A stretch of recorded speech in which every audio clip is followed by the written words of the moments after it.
see the problem of deception from a slightly different perspective. In particular, I'm using the studies on hypothetical reasoning or abductive reasoning, evidential reasoning, however you like, to frame a deception. So the basic idea of my talk is that you can see deception as the successful act of hijacking somebody else's hypothetical inference. So in the first part, I focus a bit on what's hypothetical reasoning and in particular hypothesis generation. Hypothetical reasoning was firstly framed by firstly defined by Charles Peirce, the father of pragmatism, as the fallacy of affirming the consequent, which is if A then B, I have B, then my conclusion is A. The argument is a fallacy, as I said, meaning that from a deductive point of view, it's not valid. Nonetheless, we do it every day. We keep doing, and we cannot do without. In a sense, it goes backward. We go from, we have an implication, and we go from the causes, if it's a causal relation, from the cause to from the effect to the cause. This kind of reasoning is not non-monotonic, meaning that adding new premises will change the conclusion. It's not preserving, it's not valid, as I said. It's defeasible, meaning that it's not 100% right in the case that our premises are true, and it's explanatory, meaning that I employ this kind. Not all the philosophers agree on the point, but usually it's considered to be explanatory. That I employ it when there is something that I need to explain. Something disruptive come up, I need to explain it, so I perform an inference. In this talk, as I said, I focus on hypothesis generation, which is different from inference to the best explanation, which is also called abduction, even by both. The difference is that hypothesis generation is just the first step, while in abduction, in the sense of inference to the best explanation, it also has an inductive or evaluative component, meaning that after my hypothesis, after I perform the hypothesis, I go check if I can find more evidence supporting it. Peirce was not satisfied by this first formulation, so he proposed another one later on. And the other one is discursive. Is not propositional, but discursive. It's not propositional because his idea was that being highly contextual, hypothetical reasoning cannot be framed in deductive terms. So there are a lot of contextual elements. Deductive reasoning by itself abstract from it, so we cannot treat abduction in these terms. So he inserts some psychological elements, such as surprise. As I said, there is something disruptive observed that disrupt my narration about the situation I'm in. So I need to come up with a hypothesis, which is A, which if it were true, then the surprising fact would be matter of course, and then I, at least for the moment, consider A true. And when it's possible, I go on checking if my hypothesis it's true or not, but it's not always the case I can check. Actually, besides scientific practice, which is limited in scope, in most of the case of our abduction, we cannot check that. So we have just to consider it true or discard it without further evidence. Here I quoted a very interesting essay from Gisburg, which is an Italian historian, which not considering abduction from Peirce, but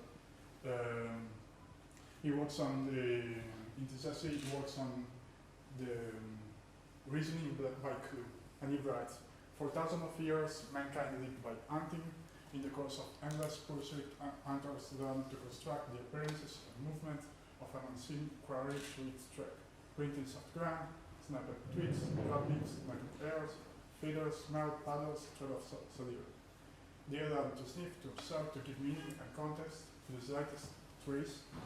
They learn to make complex calculation in an instant in shadowy wood or treacherous scrolling. This is to say that there is something that seems to be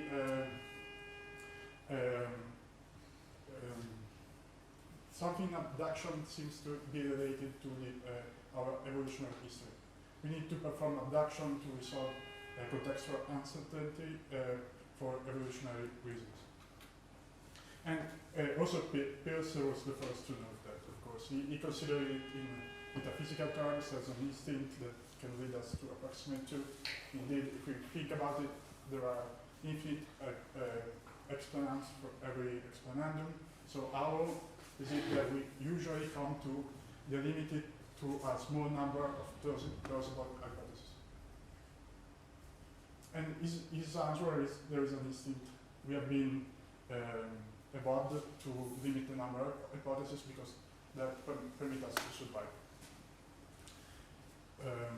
And that's also the perspective of more recent authors, such as Magnani from Pavia University and John Woods from Washington State University, who consider abduction in modern terms not as an instinct but as an heuristic that is necessarily employed by agents that have to deal with scant internal and external resources. Internal meaning computational power, if that's our cognitive framework, and external such as time, information that are limited.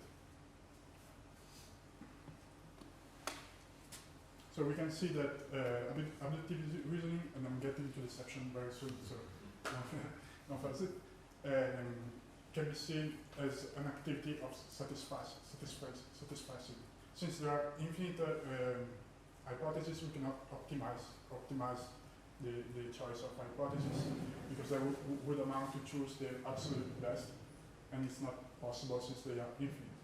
So usually, for the reason I explained before, which are that we are limited in many sense, we have to we are happy to satisfy with our choices. So when we find an hypothesis that is good enough, usually we don't sit down and analyze other options. We choose that and we try to find evidence that can support it or disprove it. To form an hypothesis, there is something that is needed. That's background knowledge and assumption. I cannot perform hypothesis without them. It's very simple since it's very contextual as a form of reasoning. Without it, I could not. So there are so many premises to any generation of hypothesis that cannot be counted. So every hypothesis is contextual not only with the environment but with my belief. And there is also a very close link with what, for example, Kahneman and Klein, they are psychologists of decision making, called intuitive judgment. Intuitive judgment comes before what they call decision making. So before I can make a decision about the situation, I need to know what's the situation like. So, sorry. Okay, perfect. So there are some environments that help to form intuitive judgment or expert judgment, such as those in which there is quick feedback and they are repetitive environment, such playing chess. That's an example they make, and other environment in which it's very difficult to form expert judgment.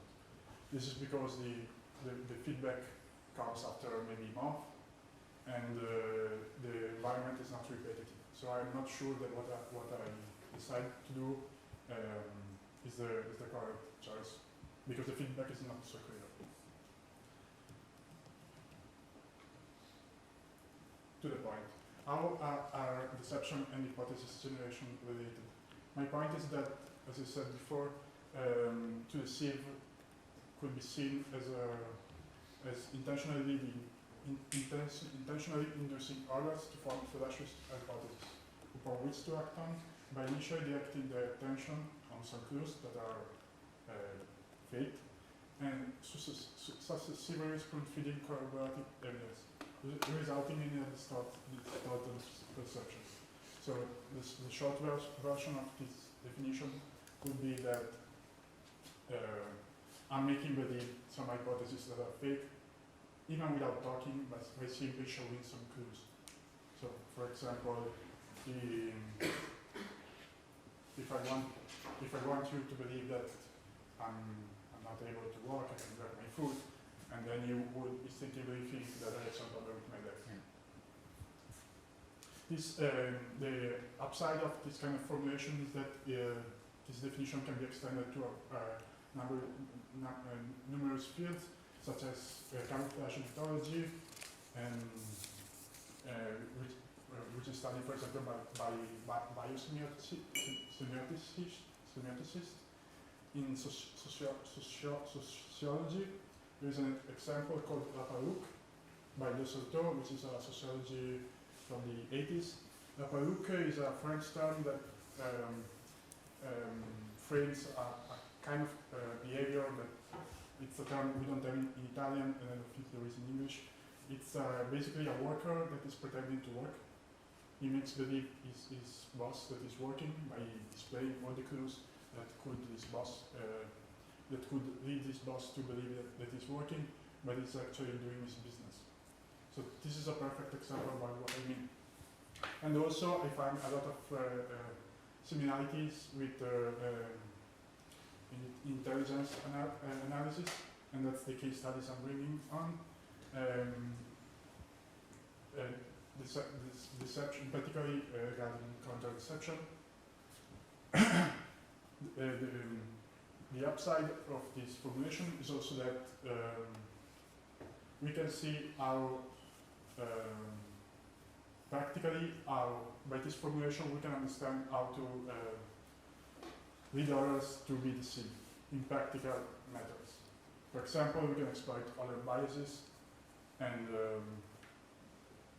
by complementing with the hypothesis, with the fake hypothesis, we give complement others' background knowledge and performing and feeding their mirroring, which means that the person we want to deceive project onto us or whatever his background knowledge and confirmation bias, which we talked in the last talk. So to jump to military deception, can you skip this? The nice thing about military deception theory is that it's very close to my formulation. I quoted here two pillars of counter-deception. The first one, Walter Wally, is the guy that invented the term counter-deception. And he explicitly notes that detecting deception has to do with hypothesis. And he refers to abduction, but he also calls it a method of Sadiq and in others, the hypothesis generation. In any case, he notes how a good analyst, intelligence analyst, is the one that is able to note minimal and apparently insignificant detail that makes him understand that the situation which is apparent is fake. And that's because a good deception is not notable. If I'm decepted in the right way, I don't notice it. So to notice it, I have to be very cautious, very attentive to details. Another intelligent analyst which is closer to us is Euler. He works a method to compare different hypotheses, since he worked on biases in decision making, and psychology of intelligence analysis. He notes that a lot of analysts in working for the intelligence makes fall prey of biases.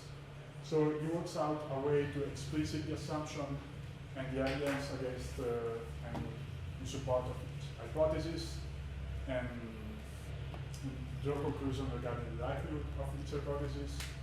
And so basically, he tried to solve the problem of biases by sitting down to a table and avoiding jumping to conclusion and draw out every possible plausible hypothesis and with evidence, and the evidence in support or against. And he suggests to consider deception as always an evidence, a possible hypothesis.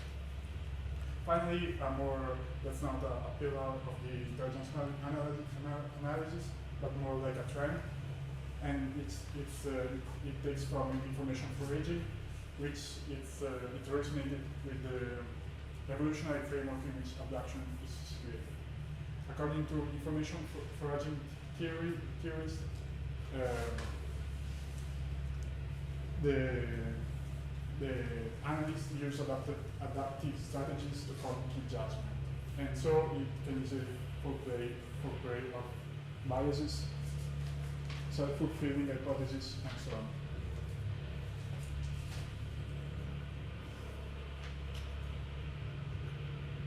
The case study I want to present is a bit outdated. It's from 1942, Second World War.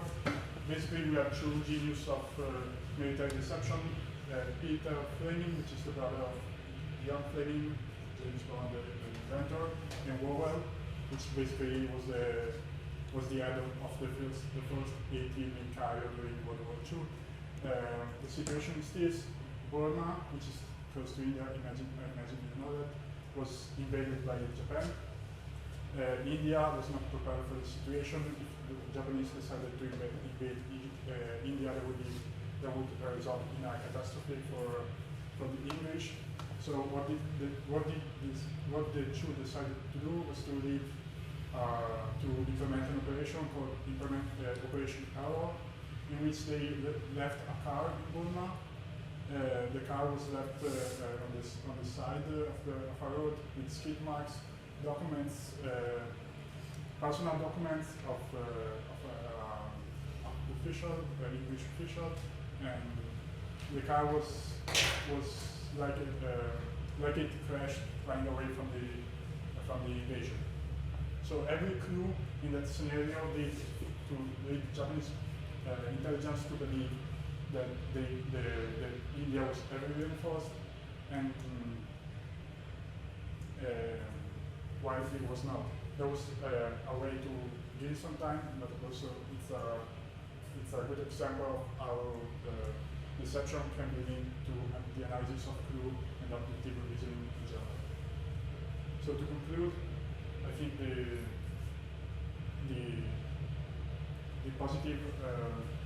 positive idea behind considering deception as linked to electrical reasoning is that it allows for a mutual influence between philosophy of deception and more practical fields such as military counter-deception. We can, on one side, enhance our comprehension of deception by doing the work on hypothesis generation. And the other side, we have a great number of case studies from military counter-deception theorists showing how deception is a matter of clue. So that's the idea.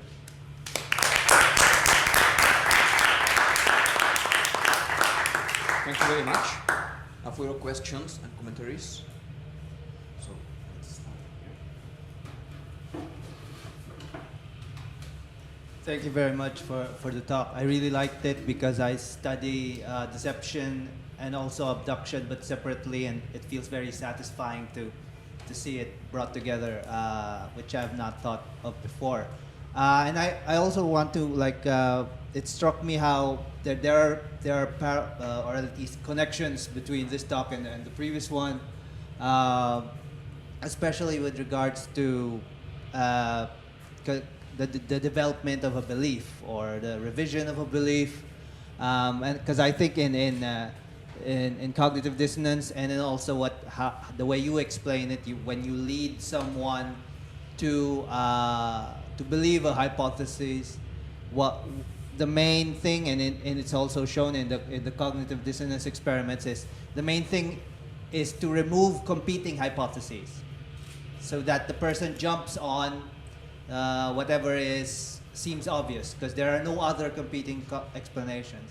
So that would mean a successful deception in this case would be not just to supply the clue when you were talking about clues, but also to remove competing clues, which would be important, so that, because after all, you did say that there are an infinite number of inferences that can be drawn from any collection of data.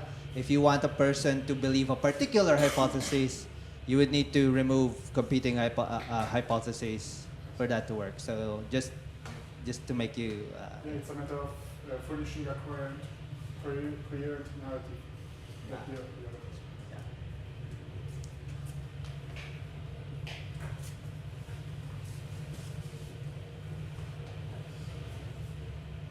So I don't know if I'm reading too much into what you say about this is a way of characterizing deception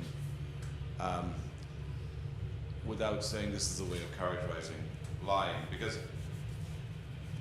one way to understand what's being said here, and I don't know if I've got the whole story, but in the case of Operation Error, which is an amazing example, thank you so much, I'm going to figure out some way to make use of that example. So I crash a car, or I make a car look like it's crashed. I leave documents that are to look like they were supposed to be secret, and the documents reveal that we're getting reinforcements from to help India repel a Japanese invasion, right? So there, I guess, I want them to form a conclusion that isn't explicitly said or stated in the car or in the document, right? There's the unspoken proposition, which is, if that there's help coming for India, which there isn't. So there, I want them to form the hypothesis. I don't give them the hypothesis explicitly. Now, I'm wondering whether what you're saying is that we should think of deception as being, we want to get them to formulate a hypothesis. But would you say, in the case of, you ask me a question, I lie to you, that I want you to form the hypothesis of what I just said? Or would you extend that? I mean, you ask me, Yes. again, some trivial, are you going to the party? And I say, yes, I'm going to the party tonight. Should you now form the hypothesis that I'm going to the party tonight? Or should you just believe it? That could be a little far-fetched, but I consider it to be lying a form of deception in this sense.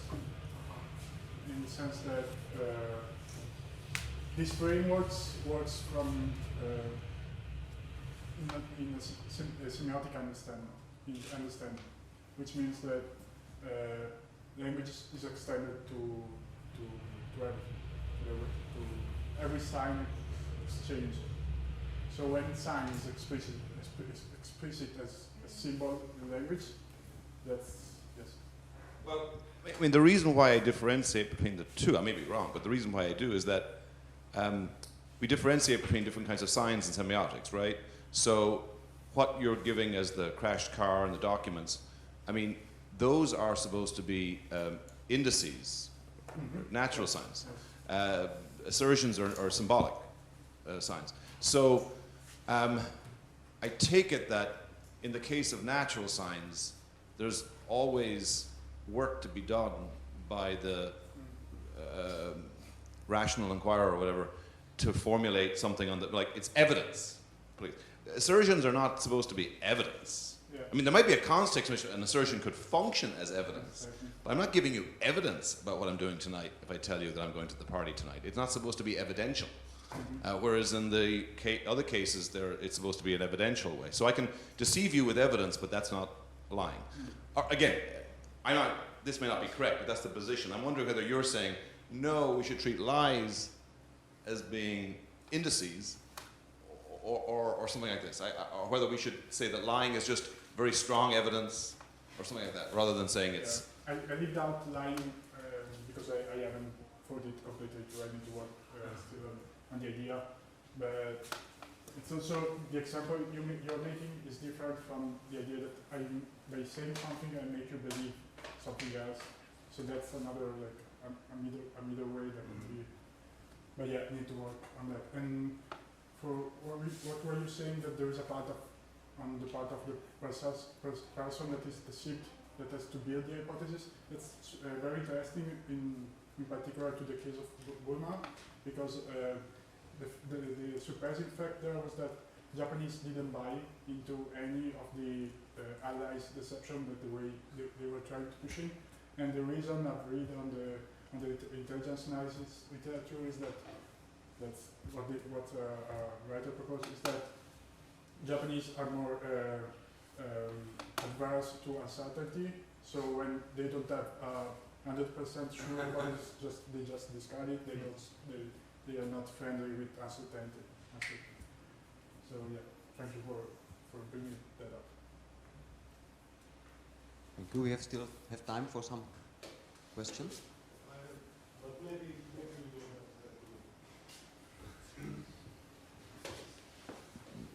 Thanks for the talk, man. I was wondering, why wouldn't you say that deception is constituted by purposeful covert manipulation? Why do you focus on abduction? I wouldn't say that all of your examples actually involve inferences to the best explanation. And you start with the example of affirming the consequent. That's not inference to the best explanation. Yeah, no, I mean the I know that you know. I'm just saying, why not try a general approach to deception and defend the view that, I mean, you don't have to defend it, but I have the view that deception is constituted by purposeful covert manipulation of the victim on part of the deceiver. And all of your examples suggest that. Yep. Manipulation of what or whom? Of the victim. So you can manipulate the victim's reasoning, you can manipulate the victim's responses. So, for example, look at Othello. You know, when Iago finds, you know, the story, so Desdemona lost this handkerchief, and Iago wants to make Othello jealous. So he finds the handkerchief, and he, you know, comes in front of Othello, and he's like, smells the handkerchief, and says, oh, you know, I saw Cassio wiping his beard with this handkerchief. So he lies. But what he does is he manipulates Othello's inborn uncontrollable jealousy. And, you know, Othello doesn't have to believe the lie, but when the jealousy is triggered, he acquires the belief that Desdemona is having an affair with Cassio. So Iago manipulates, not reasoning, but jealousy. What do you think about that? So it's not an inference to the best explanation. I think that reasoning, we need to distinguish reasoning in a deductive sense from reasoning which is in an abductive sense, which is more contextual, and emotion in that case would be part of the reasoning. So you understand any form of non-deductive reasoning as abductive reasoning? No, there is also induction. I mean, okay, so... and analogical, for example.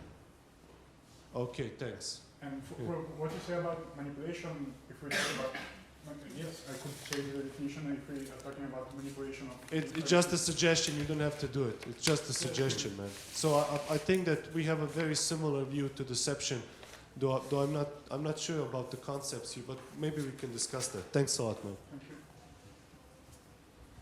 Thank you very much.